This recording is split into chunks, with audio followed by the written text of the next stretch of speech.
नमस्ते, प्रणाम। कैसे हैं आप सब? और हमको पूरा उम्मीद है कि आप सब बहुत ही अच्छा होंगे। आप सबको बता दें कि आज बात करेंगे पंकज सिंह जी के बारे में, जो कि मेरा भाई पंकज सिंह का एक गाना आया था, पिटवा दी हेलो, जो कि यूट्यूब चैनल रोहतास म्यूजिक से रिलीज किया गया था।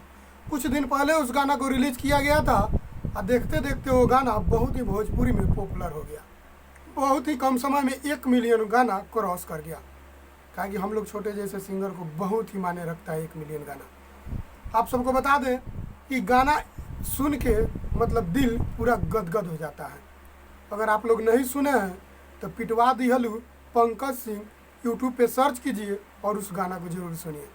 आप सबको बता दें कि इतना खतरनाक गाना और इतना खतरनाक वीडियो मेरा भाई पंकज सिंह बनाया है कि वीडियो देख के तो आपका, पहले आप सबको क्या बताएं कि पूरा दिल, जब हम वीडियो देखे हैं तो पूरा दिल गदगद हो गया है। आप सबको बता दें कि राजा राकेश ने इस गाना को लिखे और पवन जादव जी ने इस गाना को म्यूजिक दिए हैं और गाना को गाया है पंकज सिंह जी ने और रोहतास म्यूजिक से रिलीज किया गया है। इस एल्बम का नाम है पिटवा दी हेलो। बहुत ही खतरनाक एल्बम है। आप सबको इस गाना को जरूर सुनना चाहिए और इस वीडियो को जरूर देखना चाहिए, क्या कि भोजपुरी इंडस्ट्रीज का बहुत ही एक अलग मिसाल का वीडियो है। और भाई कुछ नया ही करता है, जब अलग मिसाल का वीडियो बनाता है तो व्यू का मायने नहीं रहता है, लेकिन जब गाता है तो भगवान विशंबर से भी फूल बरसाते हैं। आप सबको बता दें कि उस गाना को हम सुन चुके हैं। आप सब भी उस गाना को ढेर सारा प्यार आशीर्वाद दीजिए।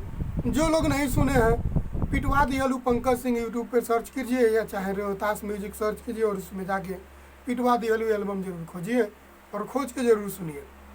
ढेर सारा प्यार आशीर्वाद दीजिए भाई को, ऐसे ही भाई तरक्की करते रहें। और मेरे वीडियो को देख रहे हैं लास्ट तक, अगर देखे हैं तो वीडियो को शेयर जरूर कीजिएगा और सब्सक्राइबर चैनल को जरूर कीजिएगा PKP भोजपुरी चैनल से।